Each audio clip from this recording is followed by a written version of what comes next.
Hi everyone, in this tutorial I'm going to show you how to draw fur in pastels and specifically how to layer the darker brown fur to make sure that we get good colour saturation but also get the contrast right.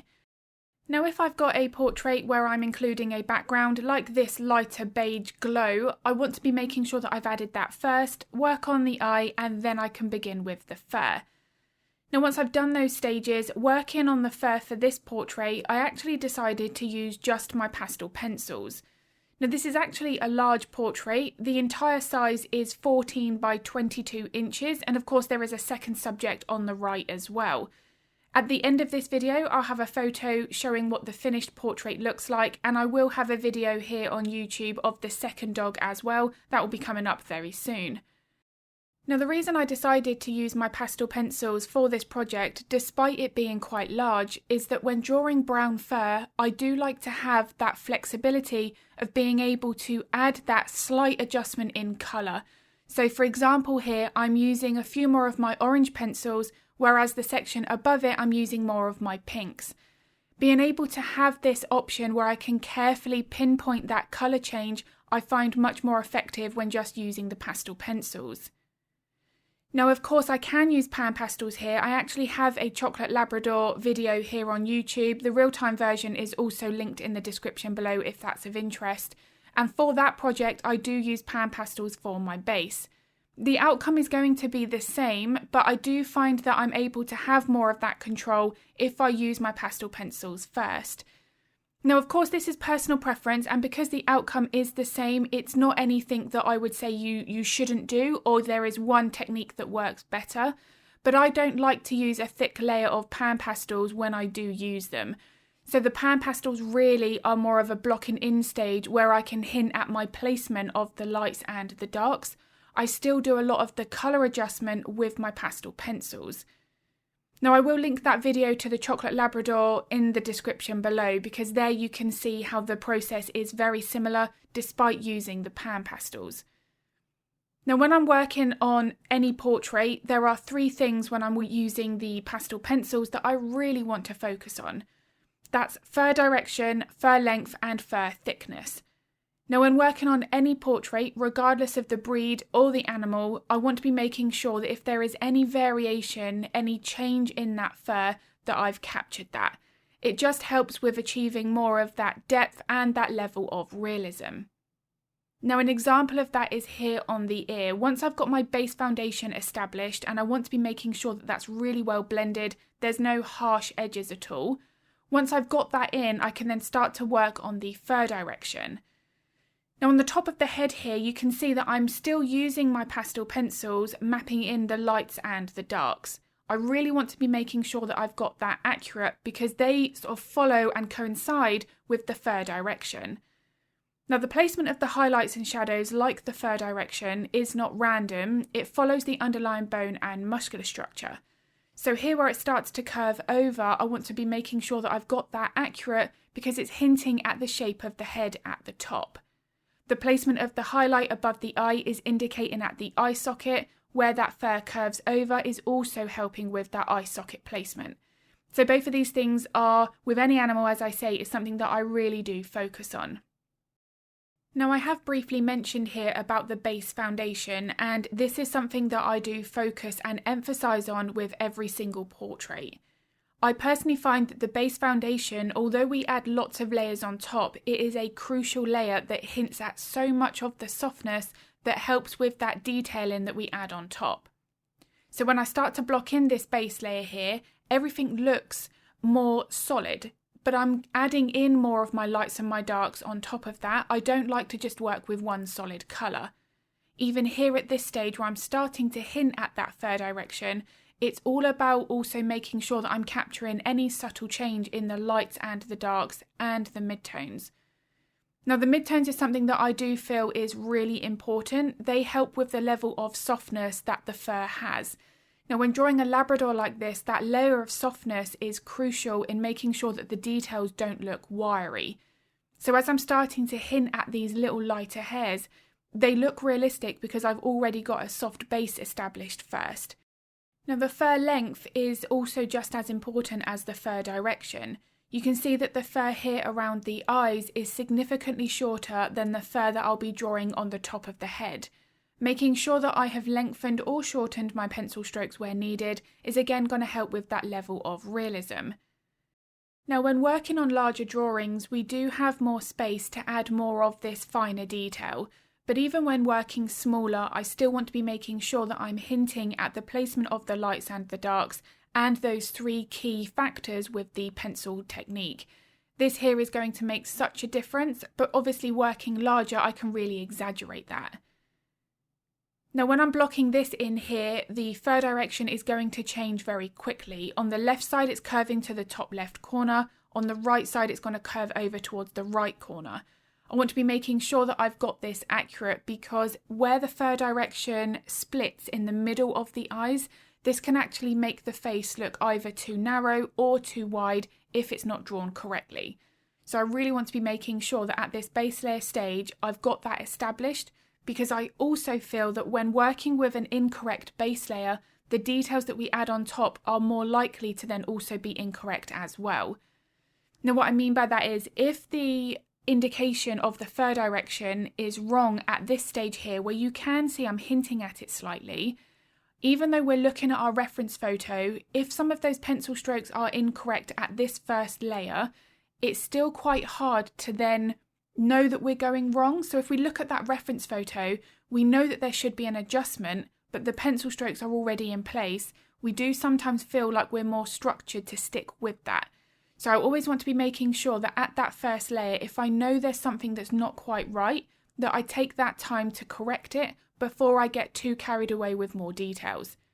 Because, for example, once I'm at this stage where I've already put in more of those detailed layers, I've committed more of that time to that process, I'm less likely to want to come back in and make more of those drastic changes. So any of those inconsistencies are much better to fix at that first few stages.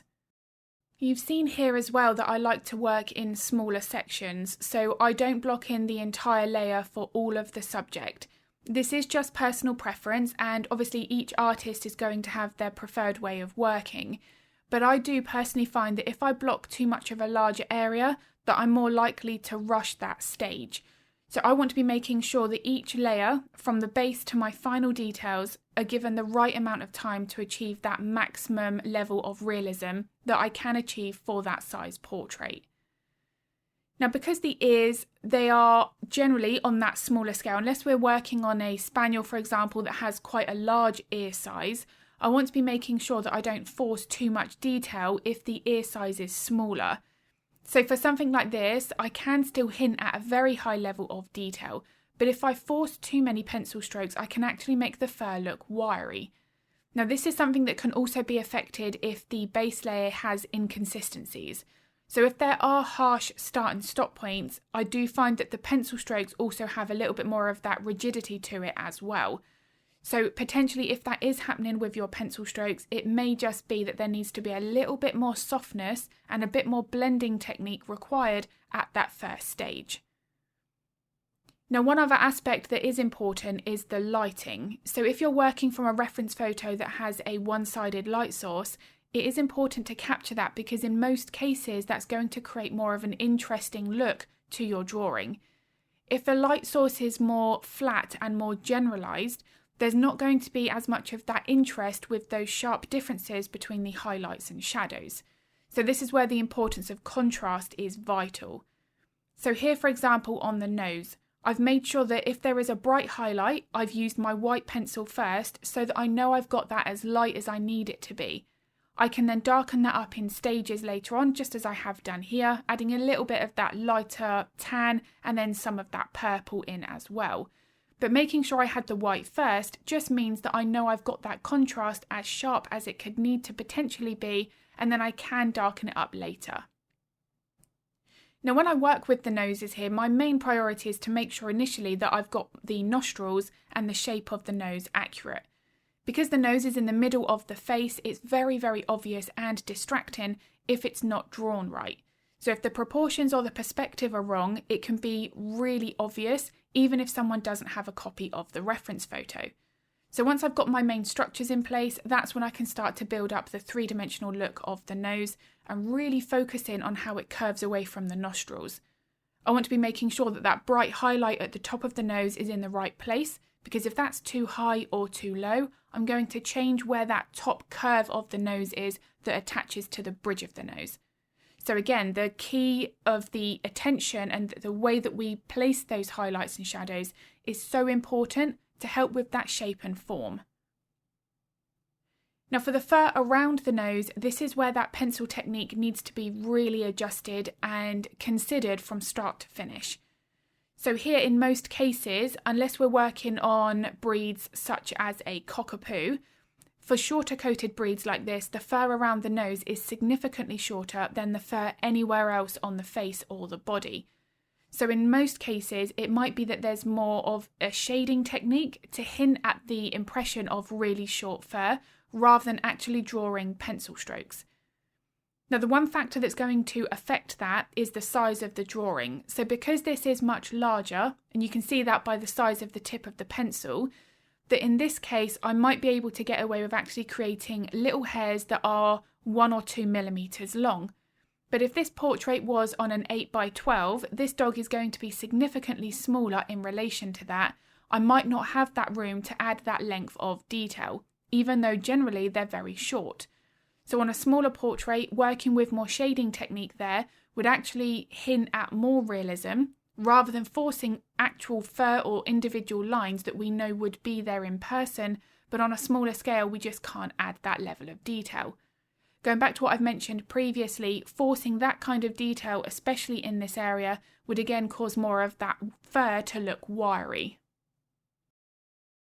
Now this section on the bridge of the nose is a great representation of how soft and blended a base layer should be before we start working with the details.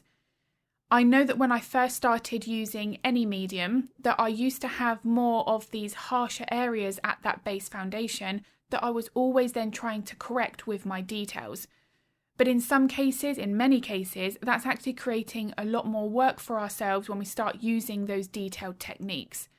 If I'm having to fight and correct those harsher edges with my pencil strokes, we may likely have more tendency to put more pressure on that pencil, which creates thicker details, which isn't going to help with the type of fur texture for a Labrador. So making sure that I'm using the right pressure on the pencil, how I'm holding the pencil, all of these important factors make a very considerable difference to what those pencil strokes look like. Now this is why the pencil technique is something that I do focus on in all of my real-time tutorials. All aspects from layering, contrast, every element of that is something that I do cover thoroughly. Now because my real-time tutorials are recorded with a voiceover while I'm drawing, I can explain everything in the moment, which does make even the more complex subjects easier to tackle. If any of my real-time step-by-step lessons are of interest, then as I've mentioned, I will pop a link to that in the description below. I also have a library on my website that lists all of the tutorials that are available there, so you can get an idea of what kind of subjects are featured. Now working on the body here, this is actually where I had to be really brave and bold with how dark my base layer is. In most cases here for the darkest areas, I'm going straight in with the darkest black that I have. This is something that does require more of that confidence, which obviously we just gain the more that we use a medium. But the wonderful thing about working with pastels is how incredibly forgiving it can be. If the layering process is right, we can change pretty much anything, but the one key thing here was to get that good contrast to make sure that the fur looked realistic. So in areas where it's in heavy shadow and very, very dark, I actually find that using the black first and then adding some of the browner colours on top is just going to make sure that that fur is as dark as it needs to be. Now starting with the brown or lighter colours and then adding the black to it is something that I do in many situations, but it will vary depending on the light source, the fur texture that I'm drawing and so on. Now I do have lots of different dog tutorials here on YouTube that show the range of layering techniques. So depending on the animal that you're drawing, I've got lots of videos here that would show other layering processes. But if you do have any art related questions or a portrait that you're working on, you're not quite sure what layering to use, then feel free to pop any questions in the comments below and I'm more than happy to help. Now at various times here you can see that I'm using pencils that don't really look like they're showing up a great deal. This is something that I feel is really important and it helps with the midtones. Now I know I've already briefly mentioned the midtones, but the midtones help to create that level of softness. They really help with that blended base layer. So here for example, that pencil is not too bright. It doesn't make me think, oh wow, that really stands out. If it did, that tells me that I need to pick a pencil that's slightly darker. So I want to be making sure that when I am layering my details on top, that I'm building that up into many stages just to enhance that level of depth and softness. So this is a great example where I use the brown first and then I add the black to it. The lower part of the body here wasn't in as much shadow as it was on the top part of the neck. So here that's why I used my brown first and then added the black. Now one thing to be really careful of when drawing brown fur is adding too much black or at the wrong point in that layering process can actually make those colours look a little bit too sort of muddy or washed out. They don't really have as much of that brown colour saturation that we might want. So this is where that layering process is important. And if I work with a light tan or a pink layer first and then add my black and my darker browns to it, it will create more of a greyish sort of colour, like a foggy effect, which obviously for this kind of fur colour I don't want. So making sure that I'm adding my lighter colours at the right point is also just as important as the darker colours. Now little details that overlap the background here, they help to make that subject look part of that portrait, part of the background. What we don't want to have is that harsh edge around the subject. It almost makes it look like it's been cut out and stuck onto the paper. So once I know I've got these inner areas in, I like to be making sure that I've paid just as much attention to those finer little hairs that overlap my background. Now, of course, in some situations, if we're working with a really short-coated breed, a Jack Russell, a Staffordshire Bull Terrier, there might be areas on the edge of the body that don't have any hairs that overlap the background at all. So I don't want to force it because that's, of course, going to make the fur look too fluffy. But for a coat like this with a Labrador, it is naturally a little bit longer on that chest. I want to be making sure that I've caught any of those little details that do overlap. It's very easy to overdo it though, so I want to be very aware just to make sure that I've got that balance right. So I do hope this video has been useful. If it was, I'd be very grateful if you could give it a like and a thumbs up. It makes a huge difference to my channel. I also upload a couple of videos to YouTube every week, so if you would like to get notified of that content, then don't forget to hit the subscribe and the bell button. As mentioned at the beginning of this video, this is the finished portrait and I will have a tutorial here on YouTube of the other Chocolate Labrador on the right hand side, and that's going to show much more of that darker layering process. As you can see, the fur colour is that much darker. And I'm going to be uploading another video at the end of the week, but as always, thank you so much for watching.